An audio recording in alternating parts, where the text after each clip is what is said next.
noches, bienvenidos nuevamente a un nuevo capítulo de Chile Alimenta Sostenible. Una noche de conversaciones como cada lunes, donde convidamos a distintos invitados para hablar no solamente de la producción de los alimentos, sino de toda la cadena, de las cosas que influyen en este ecosistema que requiere seguir ese desafío de alimentar a las familias de Chile y del mundo.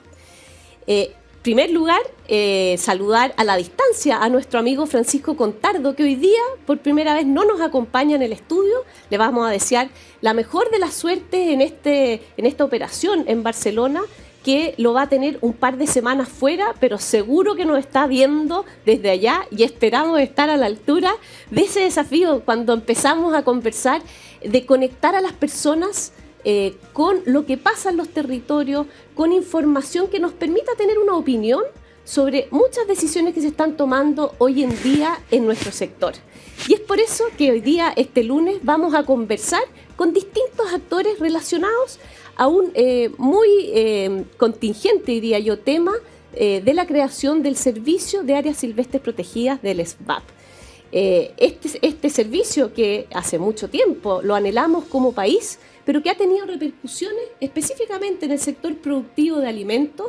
Vamos a hablar con nuestros invitados sobre la acuicultura, la producción de peces y también bosque nativo. Y es por eso que hoy día ya voy a presentar a nuestros invitados. Hoy día, esta noche de lunes, nos acompaña Cristóbal de la Maza, quien fue superintendente de Medio Ambiente, director de la División de Medio Ambiente y Cambio Climático del Ministerio de Energía. Estuvo a cargo de esta política de carbono neutralidad en el Ministerio. Hoy día se desempeña como coordinador de sustentabilidad de la Universidad San Sebastián. Ahí fuimos compañeros, así que nos tocó trabajar el año pasado y seguir trabajando en políticas públicas desde la universidad para el aporte de todo el país. Buenas noches, Cristóbal. Bienvenido a este programa. Muchas gracias, María Emilia. Vamos a presentar también a Loreto Seguel, que fue subsecretaria de Desarrollo Social, ministra de la Mujer, presidenta del Sistema de Empresas Públicas. Loreto, ahí tienes mucho que contarnos al respecto, y hoy es directora ejecutiva del Consejo del Salmón. Te han tocado semanas intensas de trabajo y queremos saber después, durante esta noche, cómo lo has vivido, qué información también queremos compartir con quienes nos oyen hoy día a la noche en el programa. Muy bienvenida. Muchas gracias, muy buenas noches y muchas gracias, María Emilia, por la invitación aquí a Chile Alimenta. Y finalmente vamos a presentar a Julio Torres, secretario ejecutivo del Colegio de Ingenieros Forestales de Chile e integrante de la red Futuro Madera. Muy buenas noches, Julio. Y alguien se puede preguntar por qué la madera en este Chile Alimenta Sostenible. Hemos conversado, Julio, en otros programas sobre embalaje sostenible, sobre la cadena completa, y en eso el sector forestal tiene un rol muy importante. Así que muy bienvenido, muy buenas noches, y que un gusto tenerlos a todos en este formato que estamos innovando. Estamos los tres entrevistados en esta sala para que además podamos conversar. Esta noche es una noche de conversaciones. En el centro vamos a poner el SBAP y vamos a partir con Cristóbal. Cristóbal, tú que has tenido toda esta trayectoria en el mundo ambiental, ¿por qué no nos cuentas un poco más el detalle de lo que ha sido esta formación del Servicio de Biodiversidad y de Áreas Protegidas y cómo va la discusión hoy día en el Congreso, donde se encuentra? Sí, esto ha sido una historia de cerca de 2 décadas. O sea, aquí partimos con una misión de la OCDE en torno al año 2003, 2004, que publicó un informe el 2006 que decía que la institucionalidad ambiental debía ser reformada. Y lo principal ahí es separar las funciones de regulación de las de sanción y además darle a los temas de biodiversidad un foco especial, separándolo de las funciones de fomento forestal. Cuando se publicó esta ley, el 2010, que crea el Ministerio del Medio Ambiente, se estableció en sus artículos transitorios que había un plazo de 1 año para ingresar un proyecto de ley de SBAP. Esto es el año 2011, hoy día estamos en el 2023, han pasado más de una década de que se ingresó ese primer proyecto y estamos a puertas de aprobarlo. Y esto es un tema de extremada relevancia. Aquí hay ecosistemas que están ampliamente degradados, tenemos un problema con la extinción masiva de especies, 10.000 especies se extinguen año a año a nivel planetario. Entonces requerimos focalizar y tener mejores instrumentos para su protección. La presidenta Bachelet en 2014 reingresó el proyecto presentado por el presidente Piñera como un nuevo proyecto, y ese es el que se está tramitando ahora y esperamos se apruebe prontamente. Esta es una ley maciza, incluye instrumentos que no están disponibles hoy en día, que son de amplio alcance y por ende deben ser manejados con responsabilidad, porque podrían tener un efecto importante sobre el sector productivo, pero incorporan una manera más profunda de proteger la biodiversidad, más especializada. Y ahí lo importante es destacar que esto provee una gama de instrumentos. No solo crea un servicio público, sino que además permite al Estado regular de mejor manera la protección de la naturaleza. A mí me gusta mucho la forma como la ministra Rojas se refiere a esta ley. Habla de la ley para la naturaleza, más que la ley que crea el Servicio de Biodiversidad y Áreas Protegidas. Y la discusión ha sido tensa últimamente, pero de los cerca de 200 artículos se ha focalizado en uno que tiene que ver con una de las invitadas en este panel, aunque todo el resto es un avance tremendo para la institucionalidad del país. Entonces aquí hay que rescatar lo importante de que prontamente vamos a contar con este servicio. Esto no está exento de problemas. El servicio mismo, en mi opinión personal, tiene un problema de diseño institucional que va a generarle una mochila en su comienzo. Por ejemplo, no se separan las funciones de regulación y sanción. La gestión del personal es extremadamente compleja y muy distinta a la de los otros servicios de la institucionalidad ambiental, pero por cierto va a generar más y mejor protección para el medio ambiente.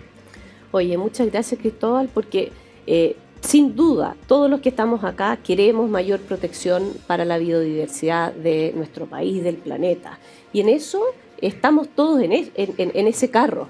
Lo importante, y lo hablábamos antes de iniciar, es fijarnos en esos bordes, en esos límites donde impacta una ley ambiental o una ley para la naturaleza con los servicios ecosistémicos que nos entregan. Hoy día, y este programa justamente nos reúne en torno a uno de los grandes objetivos de desarrollo sostenible, que es la alimentación. Una alimentación que proviene de los recursos naturales y que hemos ido avanzando en formas de producción sostenible, porque no podemos olvidar que la población aumenta y tenemos que ser capaces de producir esos alimentos. Y por eso muchas veces decimos esto no es un sí, un no contra el SVAP o un sí, un no contra una ley específica, sino cómo vamos avanzando con leyes que protejan el medio ambiente y su biodiversidad, pero también permitan una producción de alimentos para las familias que requieren una alimentación saludable. Ese es el caso justamente, como decía Cristóbal, de donde ha estado el foco en estas semanas anteriores, la discusión. Y aquí queremos saber de Loreto. Loreto, ¿a ti qué te ha tocado un pasado, o sea, en tu trayectoria, experiencias de empresas públicas, desarrollo social, entender la necesidad de las personas y cómo estas reglamentaciones van limitando? ¿Cómo ves tú que ha ido el avance de la discusión? ¿Dónde ven ustedes desde el sector que pueden haber oportunidades para avanzar en algo que, no tengo ninguna duda, es un sector que quiere y ha ido avanzando en sostenibilidad? Sí, así es. Bueno, lo decía Cristóbal, esto es al menos el tema de la ley del Servicio de Biodiversidad y Áreas Protegidas, tiene larga data, lleva mucho tiempo, era algo muy anhelado, y para nosotros, que yo represento un poco a los gremios de la industria del salmón, habemos 3 gremios, yo soy parte del Consejo del Salmón y llevo poquitito tal vez en este cargo, pero nos tocó efectivamente este último tiempo que fue bien polémico, yo creo. Pero yo creo que lo más importante que decir que esto es una ley y una iniciativa tremendamente relevante. Yo creo que nosotros intentamos hasta el último minuto dejar claridad que la ley en sí, el grueso de la ley, en particular gran parte de sus artículos, eran tremendamente positivos para un desarrollo sostenible de Chile y también de las industrias que conviven en el medio ambiente. Y yo creo que más medio ambiente, más biodiversidad, más preocupación por el cuidado de recursos para generaciones futuras es fundamental. Y eso lo dijimos con todas las letras. Lo que sí hay que reconocer que esto se enredó o se polemizó o se generó cierto olvido de la esencia del proyecto de ley, de lo que era esta ley, porque efectivamente existió un articulado que lo que hacía es que desde esta ley saltábamos a la actual ley de pesca y acuicultura y nos metía de lleno en la actual legislación y respecto de los distintos centros de cultivo que hoy día existían. Entonces, efectivamente, nuestro desafío es cómo nosotros construimos un futuro, pero entendiendo que hoy día hay una industria que es tremendamente relevante en las 3 regiones del sur.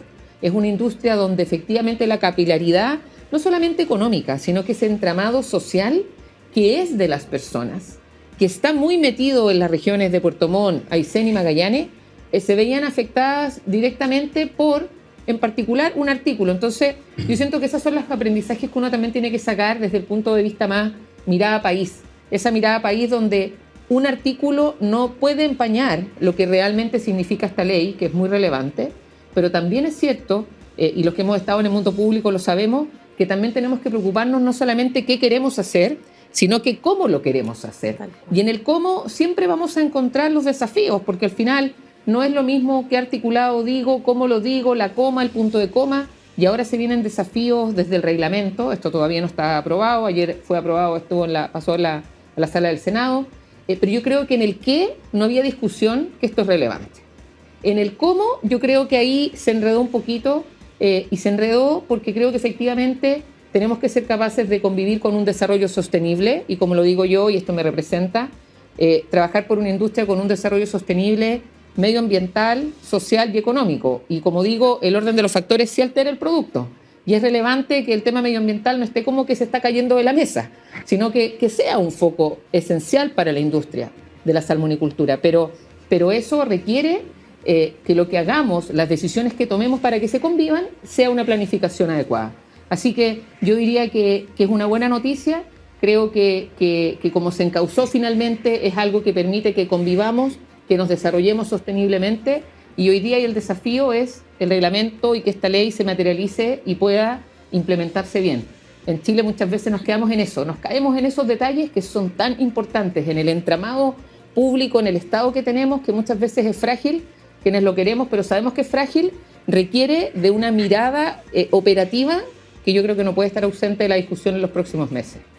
Tal cual.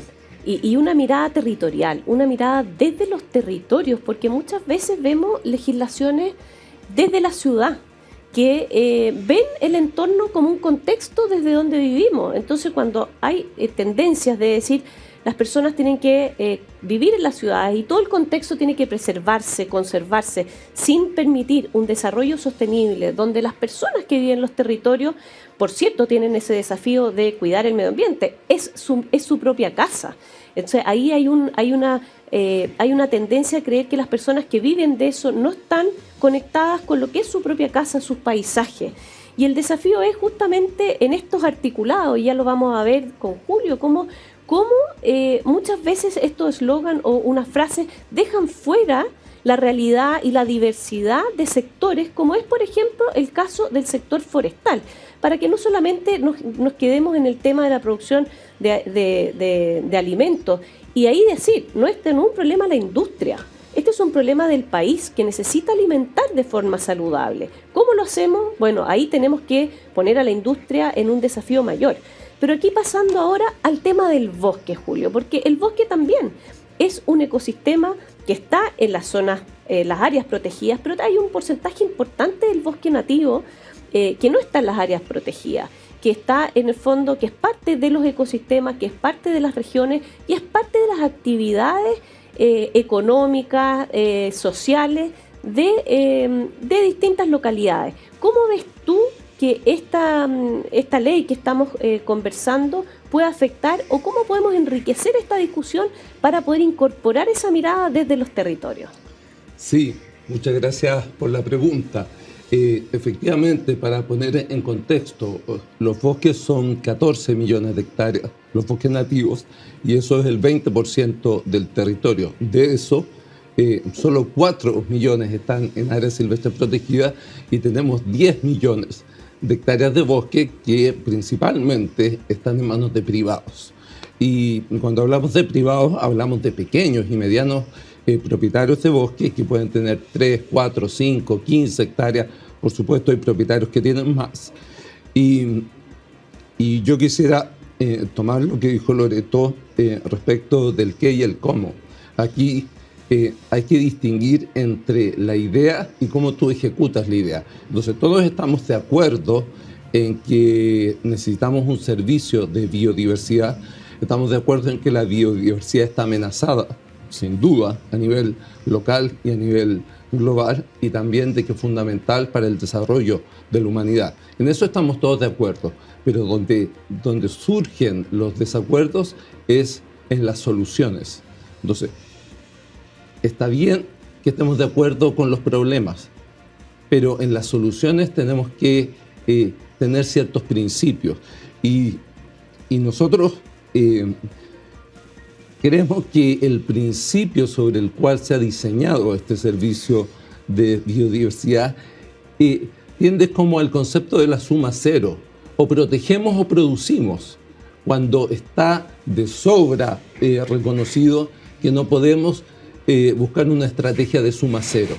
Tenemos que producir, tenemos que abastecer de alimentación, de productos derivados de la madera, de los bosques, y tenemos que hacerlo de manera sostenible. Por lo tanto, el diseño que nosotros utilicemos para resolver ese desafío tiene que tener principios claros, y ese principio no puede ser la suma cero, es decir, excluir de la producción, excluir del uso zonas importantes del territorio, porque finalmente estamos renunciando a una ingeniería, a un diseño en que podamos decir, no, lo podemos hacer y podemos respetar la naturaleza. Entonces, desde el punto de vista de los bosques, nosotros somos críticos porque muchas veces la gente cree que este servicio se trata solamente de quién administra las áreas protegidas y no se da cuenta de que este servicio también tiene atribuciones importantes y un poco genéricas respecto a los territorios fuera de las áreas protegidas, y donde los bosques, es importante decirlo, albergan el 80% de la biodiversidad terrestre. Por lo tanto, cuando tú gestionas la biodiversidad terrestre, gestionas los bosques. Y ahí sentimos que la articulación sinérgica entre gestión forestal y gestión ambiental estuvo al debe en esta discusión. Y como dice Loreto, este proyecto tiene que desarrollar aproximadamente 15 reglamentos. Por lo tanto, lo que tú ves en el proyecto solo es la mitad de lo que vamos a ver. Hay 15 reglamentos que no se revisan en sede legislativa, y eso es importante. Y ahí el proyecto que tú ves puede mutar, puede cambiar de enfoque. Y a nosotros nos preocupa cómo los reglamentos que tienen que ver con los bosques pueden poner exigencias que no se revisan en el Congreso. Por lo tanto, estando de acuerdo, todos de acuerdo en la amenaza a la biodiversidad y la importancia de protegerla, el cómo, la solución, creemos que le faltó un poco de profundidad en el diseño, en el debate. Y si bien ya está a puertas de aprobarse, yo creo que vamos a tener que estar muy, muy atentos a cómo se desarrollan los reglamentos que de alguna manera van a implementar los principios y las ideas que están en el proyecto. Muchas gracias, Julio, porque justamente si es que vamos a tener un periodo de conversación, de discusión, qué importante es también poder incorporar a quienes nos escuchan, a quienes nos están viendo, para poder contar con información desde los territorios. Como decías tú, no es un blanco o negro, no es un O, es un I. Tenemos que preservar, tenemos que trabajar por la conservación y también por la producción sostenible. Bueno, les invito ahora a hacer una pausa, vamos a abrir una pausa para poder seguir conversando acerca de este interesante tema, que es una legislación medioambiental, pero que tiene impacto profundo en la producción y en la alimentación de este Chile sostenible. Ubicado en la comuna de Marchihue, en el Valle de Colchagua, se encuentra IVO, un centro de innovación e investigación del vino y la oliva, abierto a toda la comunidad. IVO ofrece servicios de microvinificación y almazara, creando vinos y aceite de oliva excepcionales. En IVO además invitamos a especialistas a desarrollar sus proyectos, Generamos constante transferencia tecnológica y evaluaciones sensoriales. Ivo es el lugar donde la pasión se encuentra con la excelencia. Únete y sé parte de la innovación en el vino y la oliva. Conoce más en www.ivo.cl. Ya estamos de vuelta como todos los lunes a las 10 de la noche en nuestro canal Agricultura TV, en nuestro canal de YouTube, en el canal 182 de Zapping y también en la radio Agricultura. Y vamos a continuar conversando acerca de cómo vamos vinculando lo que ocurre en la discusión en el Congreso, que para muchos de los que nos están viendo, escuchando, muchas veces es lejana, pero que tiene impacto real en el día a día, en los objetivos de desarrollo sostenible, en lo que pasa con los territorios, y es el caso justamente de este servicio de áreas silvestres protegidas que lo deseamos como país, pero que requiere ser entendido por cada uno de nosotros para poder continuar en este trabajo, como decía Julio, que va a requerir varios reglamentos y varias bajadas, y la idea es poder participar todos. Aquí tenemos que participar en esta discusión con información desde los territorios. Y aquí vamos a hacerle la pregunta a Cristóbal. Cristóbal, ¿cómo ves tú la posibilidad de crear instancias de diálogo entre el sector productivo y el medio ambiente? ¿Por qué dividimos la discusión? ¿En qué momento podemos realmente convocar con un objetivo común que lo tenemos bastante consensuado? Los objetivos de desarrollo sostenible nos dan luces de cuáles son aquellas cosas que tenemos que avanzar. Y lo que hoy día nos convoca está muy relacionado al menos con dos. Uno, con el poder alimentar a las personas, llegar a hambre cero, como decimos. Y no es un tema de lo que producimos, cómo queda solo en los territorios, sino que el aporte de Chile en la producción de alimentos de forma sostenible y saludable. Y por otra parte también en cómo, ya le vamos a preguntar a Julio después, cómo la discusión de la madera, del bosque nativo, de las plantaciones, se incorpora en las discusiones de déficit de vivienda, sin duda. Entonces, ¿cómo vamos vinculando y cómo vamos entendiendo que este desafío global requiere las distintas miradas y no es, como decíamos antes, un O, sino es un I? Bueno, esta es una pregunta crucial, a mi entender. Siempre se le carga toda la mochila al Estado. Y tenemos esa tendencia en Chile de decir, bueno, el Estado, el gobierno tiene que resolver nuestros problemas. Es muy cierto que tiene que haber un actuar eficiente del Estado. Por ejemplo, la ley de cambio climático, que se aprobó en un trámite de 2 años, mucho más rápido que la ley de biodiversidad, a un año de su publicación no tenemos ningún reglamento publicado. Entonces, acá, bueno, se generan instrumentos y después quedan dando vuelta pendientes. Y esos reglamentos y toda esa legislación se tiene que, obviamente, tramitar con las mejores prácticas regulatorias que involucran considerar los costos, los impactos económicos y sociales que pueden generar. Pero la escala de la solución del desafío, aquí no puede dejar ni un actor fuera. Por eso también se agradece mucho que el anteproyecto constitucional incluya deberes para las personas, para la sociedad civil. Aquí se le está incluyendo el deber de cuidar del medio ambiente a todos nosotros. Desde si ese proyecto se aprueba, todos inmediatamente nos transformamos en defensores ambientales, proteger, igual defender, y tenemos responsabilidad ante daño ambiental, lo cual es muy relevante. Pero acá, obviamente, el sector privado, sin su rol, es imposible lograr los objetivos que tenemos. Entonces, acá lo que hay que buscar es un nuevo propósito para el sector privado.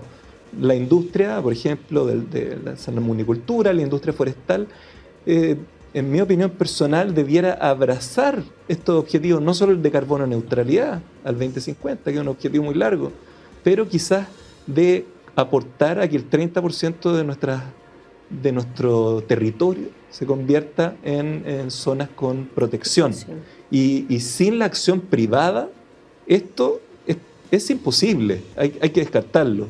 Y por eso, por ejemplo, la tramitación de estos proyectos de ley fue lamentable que se perdieran incentivos que apuntaban a una mayor colaboración del sector privado.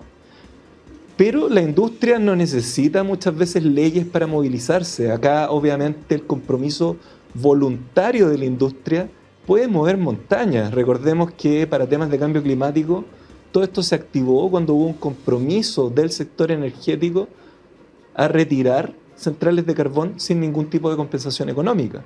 y sin ninguna ley de por medio. Entonces acá obviamente que el sector privado tiene un rol de decir, bueno, nosotros también queremos aportar a este desafío que, hay que decirlo, en ningún país del mundo se ha logrado resolver, conciliar el progreso y el desarrollo económico con la erradicación de la pobreza y con la protección del medio ambiente es una ecuación de muy difícil solución y tenemos que apuntar a lo que a mí me gusta llamar como un enfoque de colaboración radical. Acá tenemos que dejar las diferencias porque el tamaño del problema hace imposible que poder resolverlo sin colaboración. Y esto implica, por ejemplo, dentro del sector privado, que se colabore entre competidores acérrimos, buscar colaboración con ambientalistas, ¿cierto? Gente que está más por el activismo y la industria. Cuando encontremos esos puntos de colaboración, recién ahí vamos a poder ver la luz al final del túnel y poder hablar de estar más cerca de lograr estas metas que son de una magnitud tremenda. Gran desafío, Cristóbal, y eso me encantó lo de la colaboración radical, porque le pone en el fondo un imperativo, una necesidad que requiere que nos sentemos en la mesa. Eso requiere mejorar los niveles de confianza. Estamos hoy día con niveles de confianza institucionales muy bajos, pero sin duda cuando ponemos estos objetivos en el centro, que no son un objetivo de la industria, y eso qué importante es entender que esos objetivos están fuera de la industria, del sector público, de la sociedad civil, y cuando cada uno siente que es parte de la respuesta. Y en eso quizás, Loreto, preguntarte acerca de eso que está fuera de la industria, porque nos quedamos muchas veces de las composiciones de la industria, etcétera. La industria del salmón, la acuicultura en general, está vinculada a este desafío de alimentar saludablemente a la población. Y en el caso del salmón, no solamente acá Chile, a muchas localidades fuera de nuestro país que requieren, en el fondo, alimentarse de forma saludable. ¿Cómo ves tú el aporte del sector a las comunidades? ¿Cómo ves tú el aporte del sector a la alimentación sostenible del mundo? Porque así como trabajamos en cambio climático de forma global, es justamente la erradicación del hambre también un desafío global. Sí, bueno, es así. Yo creo que ahí hay que, como bien tú dices, como dice Cristóbal, hay que recoger el guante. Cuando decía un túnel largo con una luz, efectivamente yo creo que al menos desde el Consejo del Salmón estamos con la convicción de recorrer ese camino. Yo creo que esto no tiene que ser todo por, siempre digo, no por obligación, por convicción, y eso hace una diferencia gigante en ese como radical, ese cambio radical. Busca que tenemos que salir de la obligación a la convicción, y cuando uno sale de la obligación a la convicción, entonces no es necesariamente la ley lo que me va a hacer que yo haga bien hecha la pega, ¿te fijas? Y yo siempre lo digo como en sencillo. Y respecto a lo que tú me preguntas, María Emilia, yo creo que es muy importante el tema desde los territorios, desde la localidad, y esa mirada y ese sentido de orgullo de lo que significa hoy día esta industria, no solo para Chile, sino que para el mundo. Y yo creo que lo que pasó en este tiempo, en estos días de las movilizaciones del sur, fue ver a miles de personas que se sienten orgullosas de lo que hacen, y ese orgullo es el arte de cultivar. Hay un arte detrás de esto. Entonces, en esta producción de salmones es mucho más que eso. Hay una proteína saludable, hay un desarrollo tecnológico gigante. Cuando llegaron las primeras pisciculturas a Chile, yo viví muchos años en Coyhaique y yo recuerdo ese desarrollo en los años 80 tan precario que uno lo compara con hoy, y se han hecho tantas cosas para ese alimento saludable pensando en el mundo. La exportación hoy día de este producto tiene una presencia importante en Estados Unidos, en Japón, en Brasil, aquí, en el mismo vecinos, en México. Entonces, al final, yo creo que también hay que trabajar en ese orgullo desde el punto de vista de ese arte de cultivar, porque los procesos productivos en la industria son muy complejos. Aquí estamos con seres vivos, estamos en entornos dinámicos. Entonces, eso hace que todo sea un desafío.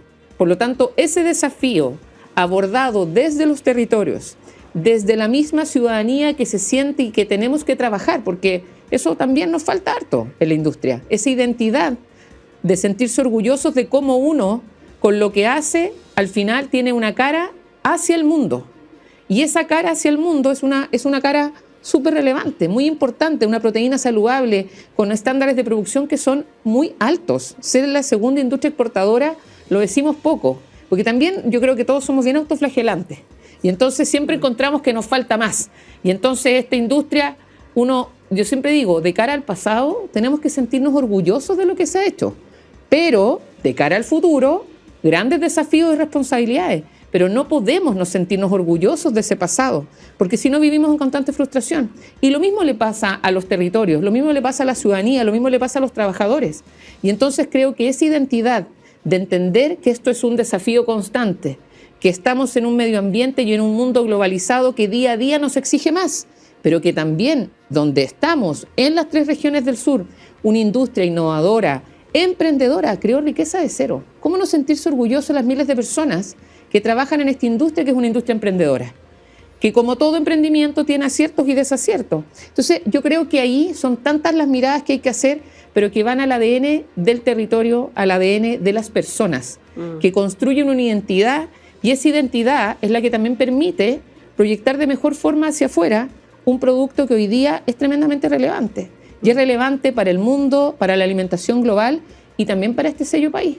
Entonces, yo creo que aquí esto es, como digo yo, un océano gigante con muchos desafíos, pero yo creo que lo que hemos vivido en las últimas semanas muestra que hay una identidad país y hay un orgullo de una industria que lo que busca es, de cara al mundo, también hacer ese granito de arena que tanto se necesita y que hay que seguir construyendo para que sea sostenible en el tiempo.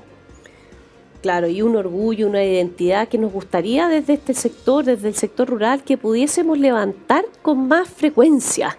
Y quizás ahí Julio nos va a comentar, porque otro de los grandes sectores de nuestro país que no solamente aportan de forma decidida al cambio climático, muchas veces cuando hablamos de cambio climático hablamos de cómo descarbonizamos, de cómo vamos a electrificar, que por cierto tenemos que hacerlo para disminuir las emisiones, pero se nos olvida que la gran pega la hacen los bosques, en el fondo las praderas, etcétera, que capturan ese carbono que necesitamos netear al 2050. Y en eso también tenemos que volver a estar orgullosos de poder reconocer quizá de prácticas que no fueron las adecuadas en el pasado porque no teníamos la información de sus impactos y que tenemos que dar avances y pasos, pero por otra parte un sector que no solamente le da vida a las localidades, sino que nos puede alimentar. Hay muchos subproductos del bosque que son importantes y además tienen otros servicios como la madera y el impacto que tienen, por ejemplo, ya lo hablábamos antes, disminuir el déficit habitacional o el tener embalajes para los alimentos que reemplacen el plástico. En la semana pasada que estábamos celebrando justamente el Día del Medio Ambiente, el Día del Océano, bueno, son ecosistemas que dependen de que hagamos un manejo más sostenible de esos recursos naturales. ¿Cómo ves tú, Julio, esta aproximación desde la identidad, desde el orgullo del ser forestal, no solamente forestal, sino que además la cantidad de aserraderos, un gran ecosistema que vive en torno a la madera? ¿Cómo se han vinculado ustedes con distintos sectores, universidades, sector público? ¿Y cómo ven ustedes un camino para adelante de un Chile que se vuelva a sentir orgulloso de su sector forestal? Sí, bueno, te agradezco la consulta. Yo voy a dar algunas cifras porque yo creo que las cifras ejemplifican mejor que cualquier cosa lo que podemos decir. Como tú dices, el sector forestal, plantaciones y bosque nativo, o bosques plantados y bosque nativo, representa el 50% de las capturas de las emisiones del país. Es decir, lo que estamos diciendo es que el país en su balance sería el doble sin el sector forestal. Por lo tanto, el aporte que hace es tremendamente significativo. Dentro de ese aporte, que es la mitad, aproximadamente 50 millones de toneladas de CO2, además una parte importante, bueno, es el crecimiento de los árboles, por supuesto, pero mucha gente dice que cuando cortas los árboles todo se pierde, y eso no es verdad. Es decir, tenemos cerca de un 10% de esa captura que es producción de madera de uso indefinido, construcción, muebles, distintos usos que permanecen. Y Fíjate que nosotros en la construcción, el uso de madera es el 20% de la construcción. En Canadá es el 80%. Es decir, la posibilidad que tenemos de crecer en el uso de madera en la construcción y con eso almacenar carbono, ser más protagonistas del balance, tenemos un potencial gigante que no estamos aprovechando. Yo te quisiera decir, desde los bosques hay cifras muy importantes. Si tú consideras los bosques plantados, que tenemos cerca de 25.000 propietarios, porque la gente cree que hay 2 empresas de plantaciones, no, tenemos 25.000 propietarios. Y de bosque nativo tenemos 80.000 propietarios. Es decir, tenemos 100.000 propietarios de bosques, de todo tipo de bosques, que necesitan usar esos recursos. Y no podemos, las políticas ambientales no pueden ser de espaldas a la gente. Eso lo tenemos que tener claro. Y usar no es talar, para que nos entiendan, porque muchas veces uno dice usar, ¿cómo voy a hacer usar y voy a talar el bosque? No. Eso es importante porque mucha gente... Sí, es súper importante porque la gente cree que intervenir o manejar los bosques es cortarlos. Y no, es hacer extracciones sostenibles, presentando planes de manejo a la autoridad que te los aprueba. Por lo tanto, además, como tú decías, es muy importante porque la gente cree que el bosque es solo madera. Como tú bien decías, el bosque es alimentación. Los bosques plantados y los bosques nativos generan una cantidad de lo que llamamos productos forestales no madereros, dentro de los cuales los hongos y los hongos comestibles son los que más recursos generan. Por lo tanto, tenemos un mundo de posibilidades y ahí es donde vuelvo al comentario anterior. ¿Cómo vinculamos este principio, este enfoque de suma cero? De decir que la conservación es excluir del uso los recursos naturales, cuando la conservación es ser virtuosos en el uso. Yo siempre hago esta referencia a la estrategia de biodiversidad del 2003, porque me parece que es nuestro principio rector. Y decía en su momento, ya cumple 20 años, la biodiversidad se protege, se conoce y se utiliza. Ese es el principio rector. La conocemos, investigación, la protegemos, servicio de biodiversidad, y la utilizamos. No podemos quedarnos con uno de los tres. Y ahí es donde los diseños institucionales son muy importantes, porque si no lo entendemos bien, los diseños van a generar incentivos para el no uso, porque hay gente que erradamente cree que la conservación es el no uso. En algunos casos es así, cuando tú preservas parques nacionales, pero no es en el 100% de los casos. Por lo tanto, algo que parece de perogrullo, que es la articulación entre producción y conservación, que desde el discurso todo nos parece tan obvio, cuando tú ves la bajada, leyes, reglamentos, programas, políticas, tropezamos. Y ahí es donde nosotros tenemos que ser asertivos en decir que la sostenibilidad no es el no uso de los recursos. La sostenibilidad es un modelo de producción. Y hay gente que no entiende eso. Entonces nos falta mucho por comunicar estas cosas. Bueno, y para que esa producción sea sostenible, sin duda va de la mano de la innovación. Y quizás aquí vamos a preguntarle a la Loreto, que después nos va a dejar por un rato, ahí lo vamos a aprovechar de pelar, ya le dije que... Eso no me gustó, pero bueno, pero bueno, así es. Esos son los costos, sí, claro. No, vamos a preguntarle a la Loreto, porque este desarrollo sostenible requiere innovación. Como lo decía Julio y también Cristóbal, cuando uno conoce el impacto y va entendiendo lo que ocurre en los ecosistemas, nos moviliza a tomar medidas distintas. ¿Cómo desde la industria han ido conectándose con la investigación, con la innovación? Yo aprovecho de pasarte el dato. Nosotros que trabajamos en la Universidad de San Sebastián, en Puerto Montt, tenemos un núcleo de acuicultura con biólogos, con distintos científicos que están estudiando no solamente la parte de patología, sino que cómo vamos avanzando en esta producción sostenible. Sí, yo creo que ahí nosotros tenemos un gran desafío. Yo creo que este concepto de esta alianza público-privada, que es una mezcla que también tiene que ser pública, privada, académica, científica. Esta es una industria que, al ser exportadora y en un mundo globalizado, es relevante tener mayor vinculación con el mundo científico, con el mundo público desde el punto de vista de generar entramados. Entonces, yo creo que se han hecho muchas cosas. Esto es desde cosas tan sencillas como que las jaulas antes eran de madera y hoy día no son de madera. Cosas tan sencillas como que efectivamente hay que trabajar fuertemente el tema de oxigenación de todos los centros de cultivo y de todos los distintos ciclos de cosecha. O sea, en cada cosa, como digo yo, en este arte de cultivar hay tantas etapas y en cada una de esas etapas se ha tenido que estar constantemente innovando. Pero esa innovación, yo siempre creo hoy día, uno de los desafíos grandes que tenemos como industria es justamente esa vinculación con el mundo científico, esa vinculación que te permita no ser juez y parte. Porque cuando uno es juez y parte es muy fácil decir, oye, lo estamos haciendo bien. Y entonces yo creo que ahí son las cosas que pueden hacer la diferencia. No ser juez y parte, buscar esa validación, esa guía más profunda del mundo científico. Y desde la mirada gremial creo que ese es el rol que hoy día desde el Consejo estamos comenzando a cumplir. ¿Ya?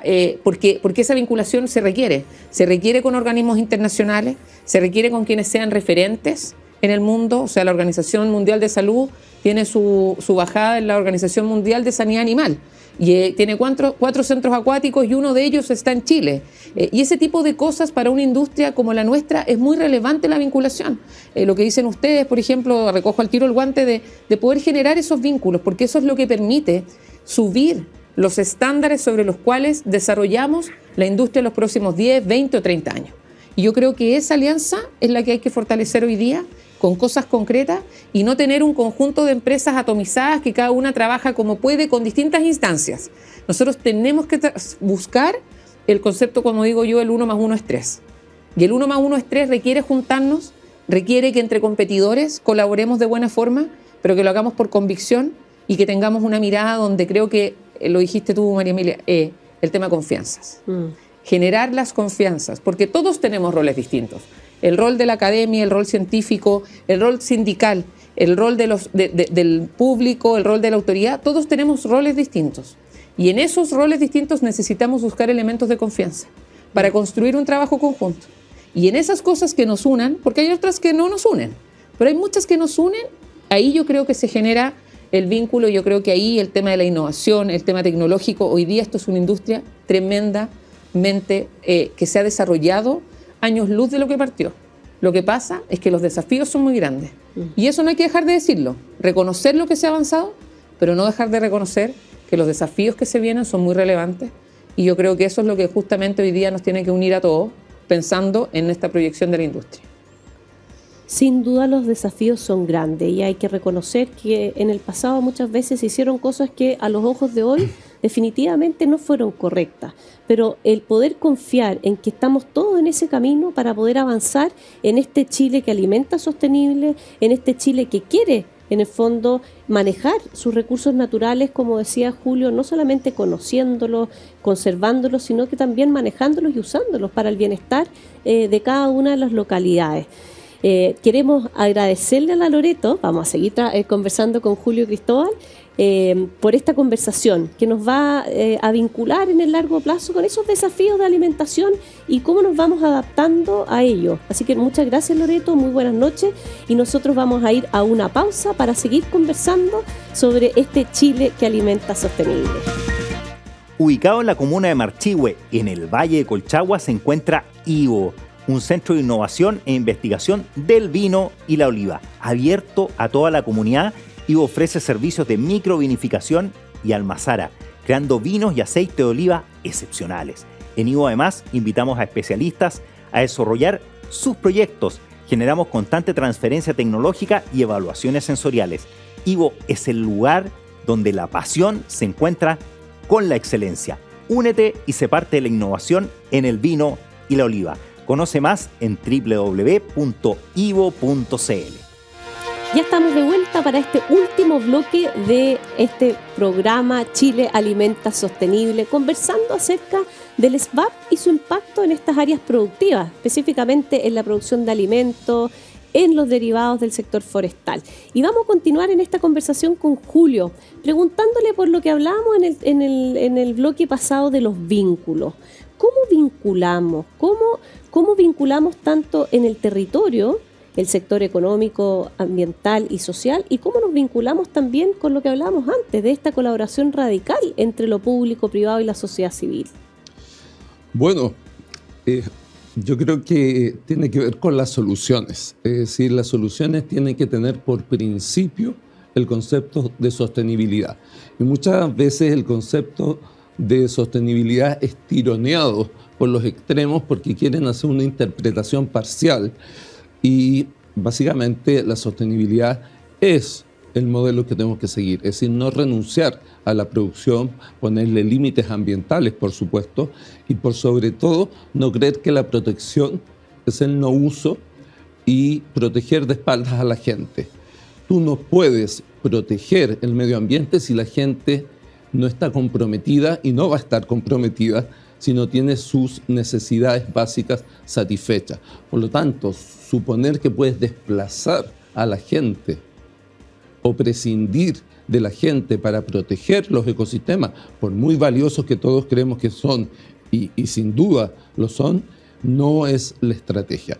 Entonces, nosotros creemos que desde la legislación que estamos analizando, que es el Servicio de Biodiversidad, el Ministerio del Medio Ambiente tiene que tener los vasos comunicantes con las instituciones sectoriales y reconocer que los servicios productivos, la actividad forestal, la actividad salmonera, la actividad minera, por cierto, la actividad agrícola que produce los alimentos que se necesitan en las ciudades, no podemos arrinconarlos por este principio de protección. De nuevo, insisto en que la biodiversidad, y no solo la estrategia que mencioné en la parte anterior, sino que también en la Convención de Diversidad Biológica dicen lo mismo. Es decir, es la protección, la conservación y el uso de los recursos genéticos o de la biodiversidad. Por lo tanto, lo que parece tan obvio en esta discusión que podemos tener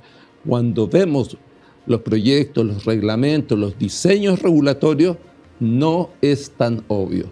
Entonces ahí tenemos que estar muy, muy alertas de que la protección del medio ambiente sea con la gente y entendiendo las necesidades de la gente.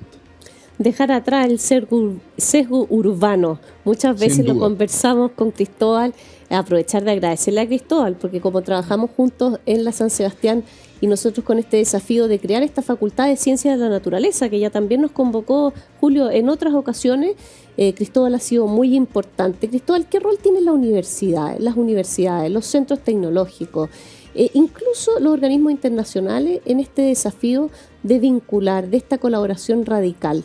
¿Cómo ves tú el aporte de las universidades en este gran desafío?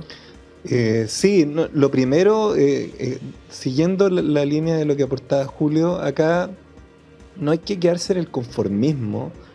La brecha entre lo que necesitamos y nuestra situación actual, sobre todo en la industria, es extremadamente distante. Aquí estamos muy lejos de donde queremos estar. Hay que recordar, por ejemplo, la industria de la celulosa, 20 años atrás tenía unos estándares que hoy día no serían aceptables, no serían tolerables, y ha mejorado muchísimo. La industria del salmón, por ejemplo, que estábamos conversando de ello, está partiendo ese proceso. Entonces todavía tiene una distancia importante. Y ahí la solución, yo me sumo a las palabras de Julio, no pasa por las prohibiciones. Prohibir muchas veces inmoviliza. Requerimos una gama de instrumentos. Hay reservas que deben permanecer en estado prístino. Hay reservas que deben aceptar múltiples usos. Los principales ecosistemas, los más degradados, están en la macrozona central. Y la macrozona central ya tiene, por ejemplo, la ciudad de Santiago. Es muy difícil pensar en mantener ecosistemas en su estado virgen, en zonas que ya han sido intervenidas. Se requiere otra mirada, una mirada combinada que compatibilice distintas funciones. Ahora, no es lo único que se puede hacer, y ahí, por ejemplo, la academia tiene un rol importante que relevar. Hay que entender que hay dos de las principales causas de los problemas ambientales tienen que ver primero con nuestra visión más cortoplacista. Nosotros tratamos de focalizarnos más en el presente que en las generaciones futuras, y mantener esa distancia es muy propio de la academia, ¿cierto? De darte esa mirada más de largo plazo. Y lo segundo es la ignorancia. Los principales desastres ambientales han tenido que ver con el desconocimiento del ser humano sobre las consecuencias de su acción.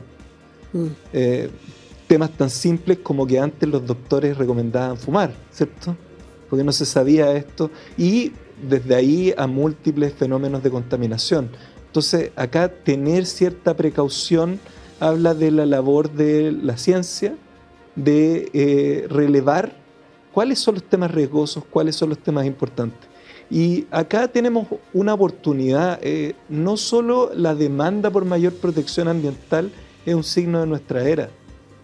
Acá estamos bajo distintas revoluciones tecnológicas en materia ambiental. Cada vez la tecnología para descontaminar es más barata, más eficiente, pero también las ciencias de la información, el conocer, que a mí me gustó mucho esa frase de la estrategia de biodiversidad, conocer la naturaleza, lo podemos ahora realizar de maneras muy distintas, como a través de la observación desde el espacio, y la inteligencia artificial, la colaboración a través de personas, científicos, de manera remota, ¿cierto? Que antes era impensado. Cuando se realizaban las primeras colaboraciones entre científicos alrededor del mundo, se requerían verdaderas travesías que duraban años de expediciones, etc. Ahora nos conectamos por internet y podemos realizar investigación conjunta. Entonces, el aprovechar esa beta es muy propio de lo que estamos realizando. Nosotros como universidad estamos lanzando, esperamos prontamente, un laboratorio de inteligencia ambiental que combine esos componentes, esto al alero de la Facultad de Economía y Gobierno, pero también de la Facultad de Ciencias de la Naturaleza, porque aquí lo que se requiere es una colaboración multidisciplinaria, y esperamos que acá haya una colaboración estrecha con la industria. La verdad, muchas veces hay ciertos resquemores, etc. Bueno, como les decía, aquí hay que romper todo tipo de barreras, porque las soluciones van a venir de los lugares más impensados, más inesperados, y solo se generan si se habilitan esos puntos de encuentro donde personas de distintas visiones pueden conversar, dialogar y buscar soluciones concretas a los desafíos que tenemos. Interesante noche de conversaciones en torno a estos desafíos de desarrollo sostenible, ¿eh? Palabras como vinculación, el orgullo, la convicción, el movilizar, este principio de sostenibilidad que nos decía Julio, y me encantó también esta colaboración radical. Eso también nos incomoda a todos. Como decías tú, Cristóbal, este no es un desafío de unos, es un desafío de todos. Y cuando sentimos que tenemos algún rol, y lo decía también Loreto, cada uno con su rol, cada uno con su aporte, en algo que nos tiene que convocar y ojalá no dividir. Necesitamos mejorar las confianzas, necesitamos trabajar en eso, y sin duda desde los territorios los vamos a poder avanzar con un granito de arena. Las universidades, es fundamental vincular lo público, lo privado, y de esta forma avanzar en esos desafíos. Una noche más de conversación en esta Chile Alimenta Sostenible. Vamos, así como empezamos, saludando a Francisco, a Barcelona, vamos a también despedirnos de él, porque necesitamos mandarle toda la energía en este proceso que él se encuentra para recuperarse. Así que queremos saludar también a todos quienes nos escuchan a través de la Radio Agricultura, a través de esta Agricultura TV, Zapping y nuestro canal YouTube, para seguir en este desafío de conversar acerca de cómo alimentamos. Y no tiene que ver solamente cómo lo hacemos en el campo, como lo decíamos, sino que cómo conversamos con todos los actores y todas las partes del ecosistema que nos permiten entender para tomar buenas decisiones. Ahí vamos a citar a Julio cuando nos decía conocer, y también a Cristóbal. Bonita frase, conocer es un desafío de todos, ¿ah? No solamente de los científicos. Cómo conocemos y también participamos de esta discusión que no puede ser a espalda de la gente. Muy buenas noches, un lunes más aquí para conversar de este Chile Alimenta Sostenible. Muy buenas noches, Cristóbal, gracias por estar acá. Muy buenas noches, Julio, y a Loreto también, que ya nos dejó.